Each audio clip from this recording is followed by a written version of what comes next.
नमस्कार, मैं हूं संजय शर्मा। आप देख रहे हैं 4 PM न्यूज नेटवर्क। प्रधानमंत्री जब सदन में बोलने आए तो मुझे उम्मीद थी कि वो राहुल गांधी के भाषणों का बहुत तीखा जवाब देंगे। भक्त लोग कह रहे थे कि देखते ना राहुल गांधी को धो देंगे। सब लोग मान भी रहे थे कि प्रधानमंत्री बहुत अच्छे वक्ता हैं, वो बोलेंगे भी ऐसा। लेकिन जब प्रधानमंत्री बोलने शुरू हुए तो मैं शॉक्ड हो गया कि क्या हो गया है प्रधानमंत्री जी को। इतना उदासीन भाषण। शबनम, शोले की पिक्चर की शबनम मौसी, बच्चों की कहानियां, पता नहीं क्या क्या बोल रहे थे प्रधानमंत्री। कहीं का रीट, कहीं का रोड़ा, भानुमति ने कुनबा जोड़ा। वही रटी रटाई बातें।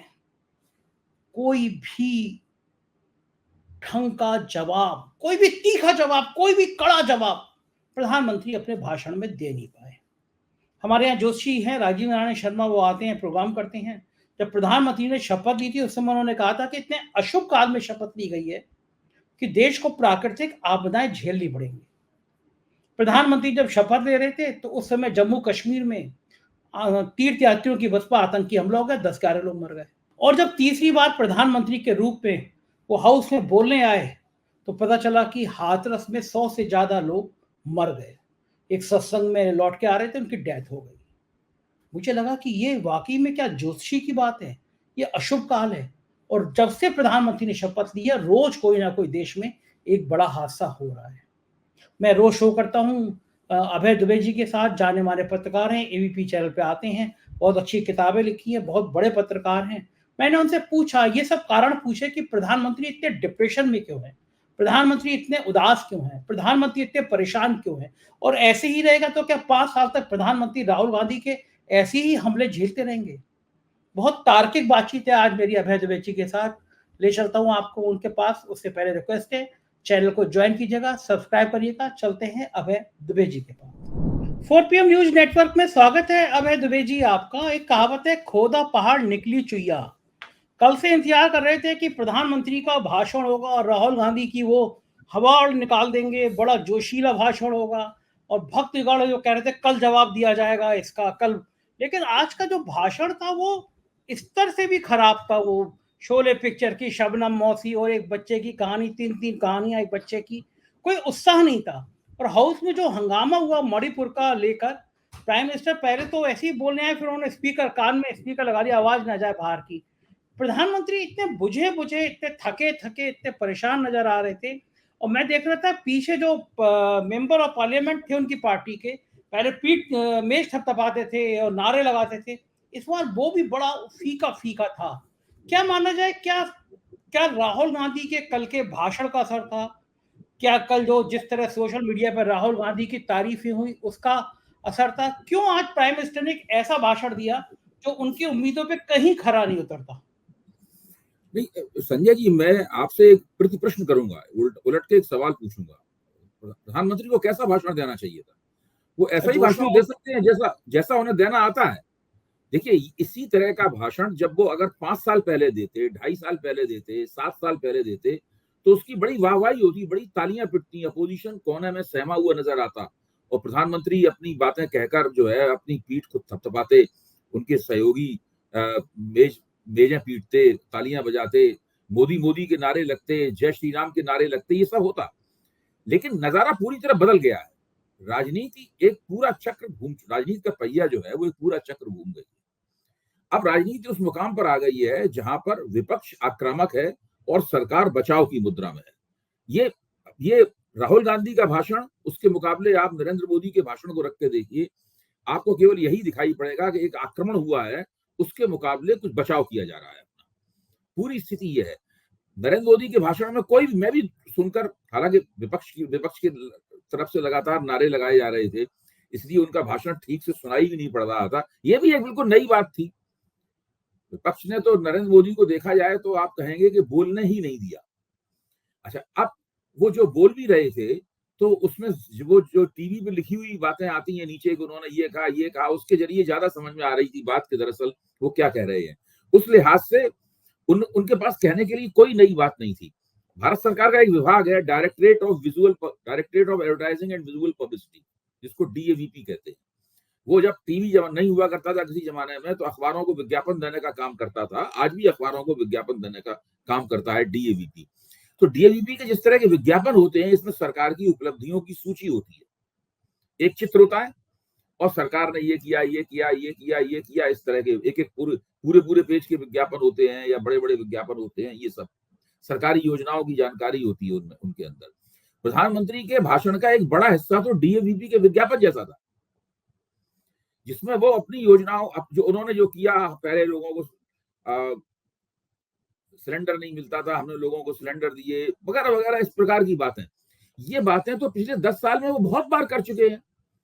अच्छा, पिछले 10 साल में यानी कितनी बार कह चुके हैं कि भाई कांग्रेस चुनाव नहीं जीत पा रही है, कांग्रेस पिछड़ी जा रही है राजनीति में और कांग्रेस की संख्या लगातार कम होती जा रही है। इस बार उन्होंने कह दिया कि इस बार 99 को नहीं छू पाई, और ये बताना भूल गए कि भाई हम 272 को नहीं छू पाए। तो ये जो पूरी स्थिति है, नरेंद्र मोदी के पास अब नया कुछ भी कहने के लिए नहीं रह गया है। क्योंकि कहने के लिए नहीं है, इसलिए करने के लिए भी नहीं है। जब आपके पास करने के लिए कुछ नया होता है तो आप उसको कहते हैं। नरेंद्र मोदी के पास न कहने के लिए कुछ नया है, न करने के लिए कुछ नया है। राजनीति करने का उन्हें एक ही तरीका आता है, इसलिए वो ये पूर्वानुमान लगाने में भी असमर्थ हैं कि विपक्ष की इस बढ़ी हुई ताकत का कुल मिला के राजनीति के ऊपर क्या असर होगा। अब जैसे उन्होंने ये कल्पना नहीं की थी कि लगातार जब तक वो बोलेंगे लगातार विपक्षी बेंचें नारे लगाती रहेंगी, इसका उन्होंने पूर्वानुमान नहीं लगा पाया था। कल राहुल गांधी जो बोले उसका पूर्वानुमान नहीं लगा पाया। सोचिए आप, राहुल गांधी के भाषण की हम लोग बहुत चर्चा कर रहे हैं, आप महुआ मैत्रा के भाषण को देखिए जो उन्होंने कल दिया। क्या वो छोटा मोटा भाषण था? सही बात है, बहुत शानदार भाषण था। कि इतना शानदार भाषण था, मैं कहूंगा कि भारतीय जनता पार्टी और एनडीए के सदस्य उसको भौचक्के होकर स्तब्ध भाव से सुन रहे थे। उनकी समझ में भी नहीं आ रहा था कि इतना सुंदर भाषण, इतनी अच्छी अंग्रेजी में, इतने प्रभावपूर्ण तरीके से तथ्यों और आंकड़ों के साथ में, बिना महुआ की एक बार भी जबान नहीं फिसली, उन्होंने क्या उड़ाया है भारतीय जनता पार्टी को। अब महुआ मोइत्रा का भाषण भी ऐतिहासिक था, तो सुनने काबिल लेक्चर। राहुल गांधी का तो था ही, उसकी तो हम लोग कल चर्चा करते ही रहे पूरे दिन, 4 PM के मंच पे भी चर्चा हम लोगों ने की। लेकिन महुआ का भाषण तो बहुत अभूतपूर्व भाषण था। उनकी महुआ की इस भाषण के लिए तारीफ की जानी चाहिए। और वो एक अकेला सब पर भारी, एक अकेला कितनों पर भारी कि उन्होंने कई बार बताई, उन्होंने कहाँ भारतीय जनता पार्टी हारी और किस तरीके से एक अकेला कितनों पे भारी हुआ।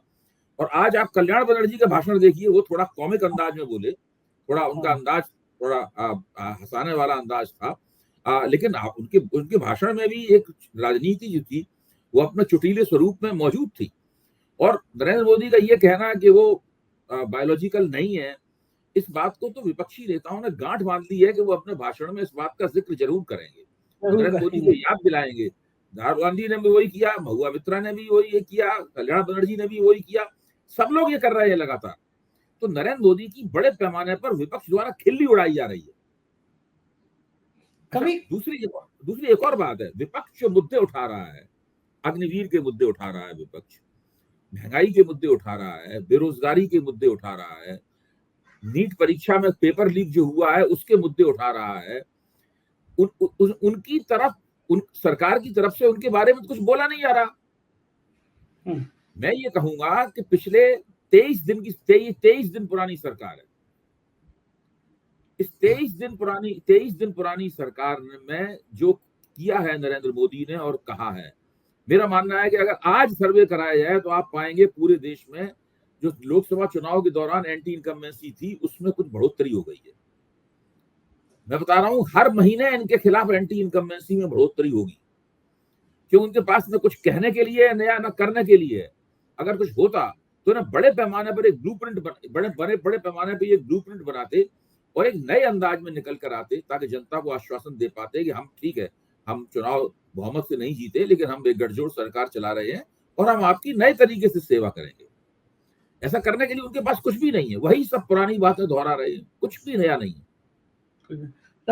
आप तो अभय जी नहीं मानते हैं ज्योतिष को और पूजा पाठ को, लेकिन मेरे जो एस्ट्रोलॉजर आते हैं मेरे शो पे, राजीव नारायण शर्मा, उन्होंने कहा कि इतने अशुभ काल में उन्होंने शपथ ली है कि देश को बड़ी प्राकृतिक आपदाएं झेलनी पड़ेंगी। ये उन्होंने कहा था शपथ लेते ही कि ये बड़ा अशुभ काल है। और उन्होंने कहा था कि पुराने जमाने में राजाओं की भी शपथ सूर्यास्त के समय नहीं होती थी, सूर्योदय के समय होती थी। राजा का मतलब सूर्य होता है। खैर, उन्होंने अपने ज्योतिष के अंदाज में बताया। प्रधानमंत्री जी जिस समय शपथ ले रहे थे उस समय कश्मीर में आतंकी हमला हो गया तीर्थयात्रियों की बस पर, 11 लोग मर गए। आज प्रधानमंत्री जी तीसरी बार जब पहला भाषण दे रहे थे सदन में, तो हाथरस में हादसा हो गया, 100 से ज्यादा लोग मर गए। प्रधानमंत्री जी ने बीच में ही अपने भाषण में शोक व्यक्त किया। अभी ये कहा कि उन्होंने कि बड़ा दुख है कि हादसा हो गया, लेकिन भाषण नहीं होगा अपना बीच में। एक के बाद एक घटना, अभी महीना भर नहीं हुआ है, जितने भी दिन हुए हैं अभी उतने दिनों में 20-22 दिनों में कोई दिन ऐसा नहीं जा रहा है कि कोई बहुत बड़ी अशुभ घटना देश के सामने हो नहीं रही है। क्या हो रहा है? मतलब ये कुछ संयोग वयोग होते हैं ऐसे कि आप तो नहीं मानते हैं, लेकिन तब भी मैं आपसे पूछना चाहूंगा कि ये एक ज्योतिषी कह रहा है कि प्राकृतिक आपदाएं आएंगी, बहुत अशुभ काल है, और उसके बाद लाइन लग गई है, मतलब एक दिन खाली नहीं जा रहा है। आज इतना बड़ा नहीं, हादसा देखिए, हो गया, आप 100 से जो बात कह रहे हैं वो एक तथ्य है कि पिछले 23 दिन के अंदर देश में कई बड़ी दुर्घटनाएं हुई हैं, और उन दुर्घटनाओं की जिम्मेदारी या तो भारतीय जनता पार्टी की केंद्र सरकार की है या भारतीय जनता पार्टियों की राज्य सरकार की जिम्मेदारी है। पुल गिरे हैं, एयरपोर्ट के टर्मिनल ढह गए हैं, अयोध्या में जो गर्भगृह है उसके अंदर पानी टपकने लगा है, रामपथ की बिल्कुल दुर्गत हुई पड़ी है, वो बिल्कुल सड़क में गड्ढे निकल आए हैं। और बड़े पैमाने पर पिछले 5 वर्ष के अंदर देश में जितना इंफ्रास्ट्रक्चरल फैसिलिटी, जितनी अधसंरचनात्मक सुविधाएं बनाई गई हैं, वो सारी की सारी दरकती हुई दिखाई पड़ रही हैं। इससे विपक्ष को ये इशारा मिलता है कि पिछले 5 साल नरेंद्र मोदी के भ्रष्टाचार के 5 साल के तौर पर भी चिन्हित किए जा सकते हैं। अच्छा, अब सवाल ये है कि क्या इसका शुभ या अशुभ से कोई ताल्लुक है? जाहिर है कि मैं इस योग्य नहीं हूं कि इस बात के ऊपर टिप्पणी कर पाऊं, लेकिन ये जरूर है कि नरेंद्र मोदी की केंद्र सरकार और भाजपा की राज्य सरकारों ने अगर कमर नहीं कसी और अपने प्रशासन का कील कांटा दुरुस्त नहीं किया, तो जनता इन बातों को इसी तरीके से समझेगी जैसे आपके जोशी राजीव नारायण शर्मा जी ने समझाया है उसको। तो हमारे ऐसे राजनीतिक समीक्षकों की बात जनता कम मानेगी, राजीव नारायण जी की बात जनता ज्यादा विश्वास करेगी, क्योंकि जनता में आमतौर पर शुभ और अशुभ के सवाल को लेकर, भविष्य को लेकर, इन पाप और पुण्य को लेकर, इन तमाम सवालों को लेकर जनता में एक आइडिया ऑफ सेक्रेट, एक पूरा पवित्र अपवित्र का एक विचार जनता में हमेशा रहता है। तो ये तो नरेंद्र मोदी को दिखाना है कि वो अपने शासन प्रशासन की खूबियों से इस प्रकार की दुर्घटनाओं का मुकाबला करने लायक कोई बंदोबस्त करें, कोई तैयारी करें। अब देखिए, जो हाथरस की, अभी काफी देर से मैं टीवी पे देख रहा था, जो हाथरस की दुर्घटना हुई है, एक छोटी मोटी दुर्घटना नहीं है। अभी बहुत दिनों तक इसकी चर्चा होगी। इसके अंदर करीबन 150 लोगों के, भास्कर और जागरण की तरफ से जो खबरें आ रही हैं, उससे लगता है कि 125 से 150 लोगों की मृत्यु हुई है। बहुत सारे बच्चे इसमें कुचल के मारे गए हैं, महिलाएं बहुत बड़े पैमाने पर इन लोगों में मरी होंगी। और ये जो गुरु हैं, जो अपने आप को भोले बाबा कहते हैं, इनके कार्यक्रमों में पहले भी इस तरह की घटनाएं होती रही हैं। जो वहां के डिस्ट्रिक्ट मजिस्ट्रेट हैं, जिलाधिकारी हैं, उन्होंने टीवी पे बयान देते हुए ये कहा है कि हमारी जिम्मेदारी केवल बाहर की सुरक्षा व्यवस्था चाक चौबंद रहे इसकी थी। अंदर का जितना भी काम था उसकी सारी की सारी जिम्मेदारी उन्होंने खुद ली थी। जाहिर है कि इस जिम्मेदारी को पूरा नहीं किया गया। अब इसको कैसे पूरा नहीं किया गया और कैसे इतनी बड़ी दुर्घटना हो गई, इसके कारणों का पता लगाना कोई आसान बात नहीं है। उत्तर प्रदेश की सरकार भी मोटे तौर पर ठप पड़ी हुई है आजकल। वो भी बेचारे अपने आप, वो तो सब वहां पे कैसे हारे इसी के लत्याव आपस में हो रहा है। ऐसे माहौल में सरकारें ठीक से चलती नहीं है। अब मुख्यमंत्री जी दौड़धूप, मुख्यमंत्री कुछ मौके पर जाएंगे, उन्होंने सक्रियता कुछ थोड़ी दिखाई है, तो हो सकता है कि अफसर लोग भी कुछ करते हुए नजर आए। लेकिन इस वक्त भारतीय जनता पार्टी की उत्तर प्रदेश की सरकार और साथ में भारतीय जनता पार्टी की केंद्र सरकार चौतरफा संकट का सामना कर रही है। एक तरफ प्राकृतिक दुर्घटनाएं हो रही हैं, दूसरी तरफ सड़कें धंस रही हैं, बिल्डिंगें गिर रही हैं, पुल गिर रहे हैं। बिहार में अभी तक 9 पुल गिर चुके हैं। आप सोचिए, बिहार में 9 पुल गिर चुके हैं बिहार में। हाँ, एयरपोर्ट लोग बिहार के मीम बना रहे हैं कि पानी के बहाव में पुलों ने आत्महत्या कर ली कूद के नदी में। हाँ। तो वो बहुत बुरी स्थिति में सरकार है।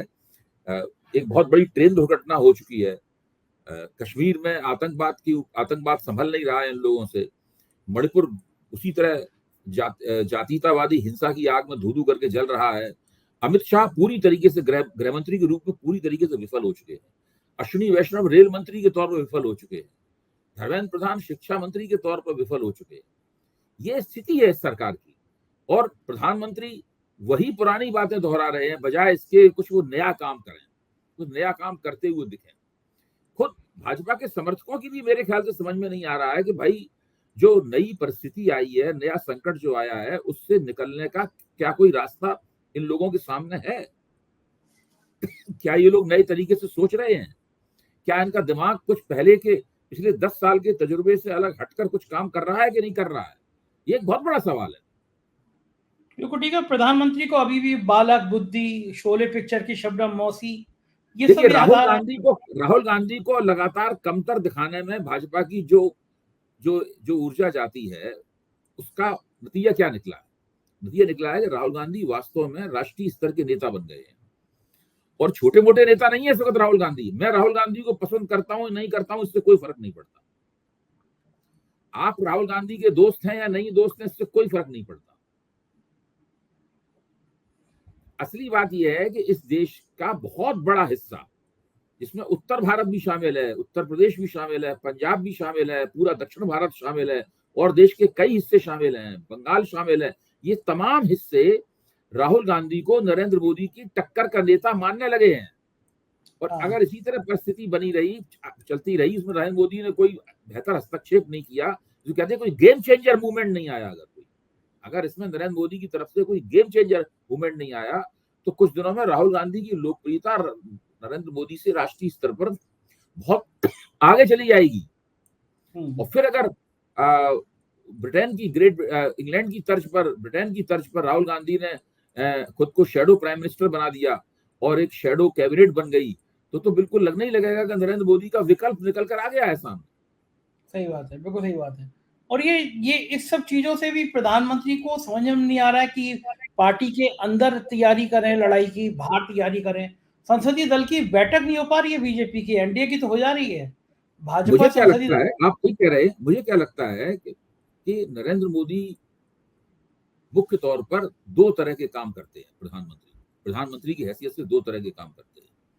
एक तो वो सारे देश में घूम घूम कर विभिन्न मंचों से भाषण देते हैं, उद्घाटन करते हैं, शिलान्यास करते हैं, ये झंडी दिखाते हैं ट्रेनों को, और हर मौके पर तरह तरह से वो भाषण देते हैं। एक तो टेलीप्रॉम्प्टर पर चीजें लिख दी जाती हैं, और वो वैसे ही भाषण देने में कुशल है, बिना टेलीप्रॉम्प्टर के भी वो अच्छा भाषण दे सकते हैं।